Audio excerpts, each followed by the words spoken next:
pēc otrā pasaules Kuršu kāpu. bija padomju savienības īpašums. Tad vienkārši viņi tika aicināti doties uz kuršu kāpu kolonizēt šo vietu. Viņiem tika piedāvāts tur darbs, laba samaksa, teiksim, labāka samaksa nekā uz cietzemes. Un tāpēc daudzi, teiksim, no Lietuvas devās uz kuršu kāpu, lai vienkārši tur nedaudz nopelnītu vairāk naudiņas nekā tas būtu bijis uz cietzemes. Un tad varbūt dažs stāsts, es tos mēģināšu iztulkot, es viņus neesmu tulkojis. Tā grāmata vēl man ir, kā saka, vēl neielietot. Semjons Januševskis stāsta. Mani vecāki 1939. gadā ieradās Lietuvā no Polijas, Rasenai rajonā. Es piedzimu 1944. gadā. 1944. gadā, kad es biju tikai 2 gadus vecs, mēs pāri pa ledu devāmies uz Smilteni. Tādā veidā mēs nonācām beigu galā līdz Nidai. Cik es atceros savu bērnību, tad mans spilgtākās bērnības atmiņas ir karš, kur mēs ar citiem puikām spēlējām. Visiem puikām tas ļoti patika, un mēs mūsu spēlēs izmantojām arī pārpalikušās un no kara atrastās granātas. Vispār kuršu kāpu bija pierobežu zona, tāpēc iebraukšana un izbraukšana kontrolēja robežu posteņu uzraugi. Dažkārt šie uzraugi pie mums ieradās nakts vidū un jautāja mums personību apliecinošus dokumentus. Sākotnēji pēc kara Nidā dzīvoja tikai nedaudz iedzīvotāji. Vēlāk, kad mēs atklājām šīs zvejošanas iespējas, uz šejieni sāka braukt ļoti daudz krievi. Bet taču pats būtiskākais ir tas, ka gan Nida, gan Preila, gan Pervalka, gan Jotkrante, kā arī Alksnene 60. gados tika viss kopā apvienots ar kopēju nosaukumu Nēringa. Kā mēs zinām, Nēringa šobrīd ir pilsēta, ja, par to viņš arī runā.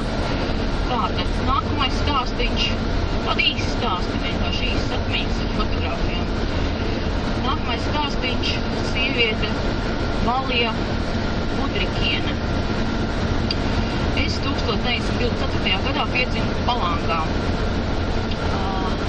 teritorijā, kas reiz piederēja Tiškevičiem. Tur dzīvoja mani vecāki un mani vecvecāki, un mans vectēvs strādāja grāfam par kučieri. Tur es piedzimu tieši tajā vietā, kur šobrīd atrodas Dzintaru muzejs. Tas vien liekas interesanti, vai ne? Kā cilvēks varēja būt tik ļoti cieši saistīts ar to vietu, ko mēs rītdien apskatīsim. Uz Jotkrante es devos 1945. gadā. Es neatceros, cik toreiz man bija gadu, 18 vai 19, bet karš vēl nebija beidzies. Es strādāju sākotnēji Klaipēdā, es biju pavāre, taču tad sākās laiks, kad no apkārtas sāka aģitēt cilvēkus, lai viņi dotos strādāt kuršu kāpām. Šis piedāvājums, protams, bija ļoti vilinošs, jo tur piesolīja daudz augstāku algu, tāpēc es arī uz turieni devos. Un arī man labākā draudzene, ko es iemantoju laika gaitā, bija vāciete. Mēs devāmies no vienas mājas uz otru, mēģinādami arī nodibināt kaut kādas kontaktus ar jauniešiem no tuvākās apkārtnes, jo tajā laikā jaunatnes kuršu kāpā praktiski nebija. Vispār sākums bija ļoti grūts, puišu vispār nebija, un tikai pēc dažiem gadiem kuršu kāpā sāka ierasties arī strādnieki no Krievijas.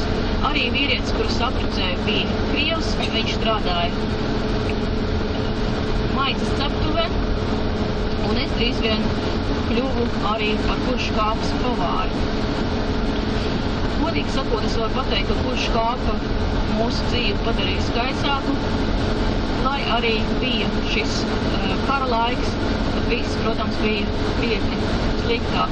Taču ļaudis šeit ir ļoti draudzīgi, katrs dara savu darbu, mūsu bērni gāja skolā, zvejnieki zvejoja.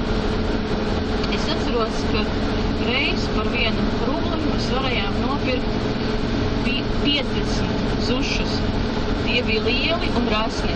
Iedomājieties, 50 zušus. Mēs toreiz nezinājām, ko lai šiem zušiem iesākt. Jūs man jautājat, vai kurš kāpreiz mainīsies? Jā, ļoti.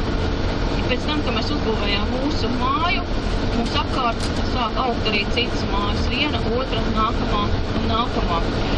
Šīs mājas auga kā sēnes no zemes. Tā un vēl divas īsts stāstījums. Alvīra Radzevičiene. Mēs, kurš kāpā iedāmies 1959. gadā no Šakijai ciemata. Es apmetos dzīvot Preilā. Šeit dzīvoja tikai daži cilvēki, bet tie bija ļoti laipni. Mēs zvejojām, devāmies jūrā uz kurāniem, un mums bija arī govis, cūkas, aitas, kazas un vistas. Šeit dzīvoja ļoti nedaudz jaunu cilvēku, un arī ceļi bija ļoti slikti, un tur bija viens vienīgs bedres. Lai tiktu līdz Klaipēdai, mums no Preiles vajadzēja braukt 4 stundas. Nu, mūsdienās tas ir aptuveni, teiksim tā līdz Nidai 1 stunda, teiksim, līdz Preilei pusstunda, ja? Tajā laikā, kā viņi raksta, 4 stundas. Bija gan daudz zirgu, un mēs bieži braucām ar zirgu pajūgiem. Ar zirgu pajūgiem mēs braucām arī pāri pa sasalušo ledu, un bieži vien vedām no otra lagunas krasta sienu uz mūsu mājām. Es atceros lielo ugunsgrēku, kas notika Smiltenē, tas bija briesmīgi. Lai nodzēstu šo uguni, mēs aicinājām palīgā strādniekus no Klaipēdas fabrikām. Es atceros arī to, ka vienreiz jūra bija caursitusi Kuršu kāpas aizsargu barjeru, šo aizsargu joslu, un vietējie aizlēja ar cementu šo pārāvumu, lai neizveidotos sala. 1960. gadā šis notikums tiešām ir reāls notikums. Tas notikās nevis šajā daļā, kurā dzīvoja šī sieviete. Šis notikums notika pašreizējā Krievijas daļā, Krievijai piedarošajā Kuršu kāpas daļā. Tiešām pašās šaurākajā Kuršu kāpas teritorijā, kas atrodas pie Lisnoja, ja jūs paskaties uz kartas Lisnoja, tur šī Kuršu kāpa ir tikai 350 metru šaura. Tā ir ļoti šaura vieta, un tāpēc šis pārāvums tiešām bija izveidojies, jūra bija izveidojuši šo pārāvumu, caursit uz šo aizsargu dūnu, aizsargu kāpu, un viņi stāsta, ka šis pārāvums tika ieliets ar benzīnu, lai neizveidotos tāda pūsala, lai tā otra daļa vienkārši nekļūt patiesībā par salu. Tā viņi stāsta, ka 1960. gadā tika beidzot atklāts pirmā biblioteka, kinoteātris un atpūtas centrs Jurate. Tas bija laiks, kad arī bija daudz vairāk darba. Pēdējos stāstīt vēl.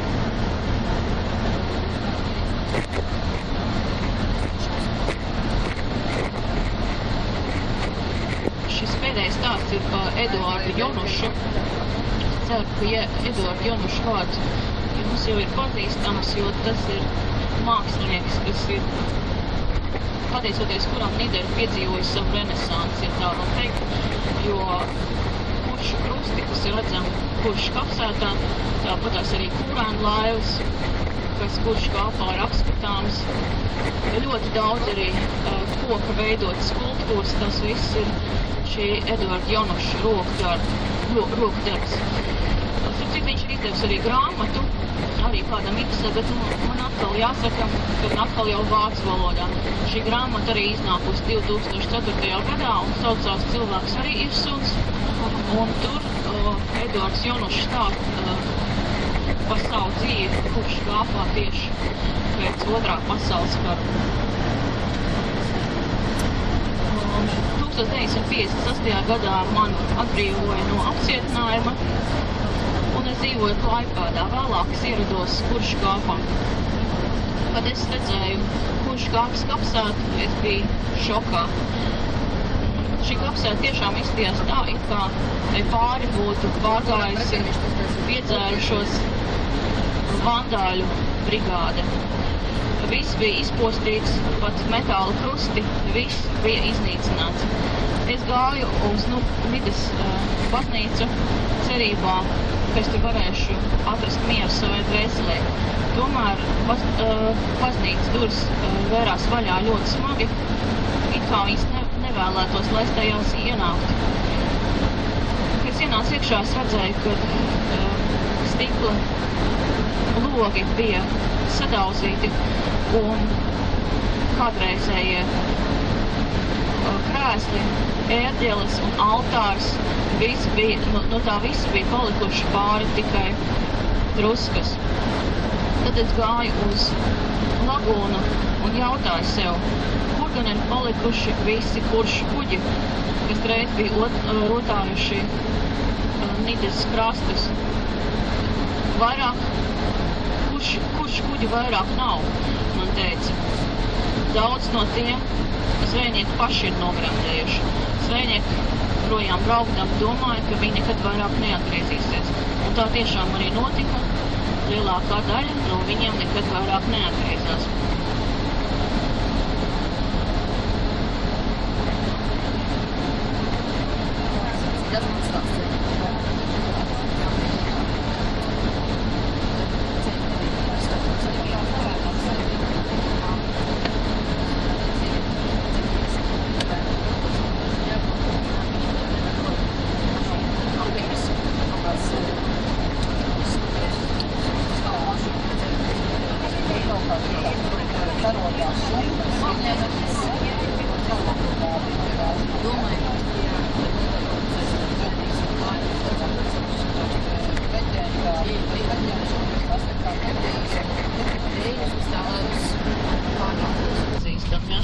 Klaipēda.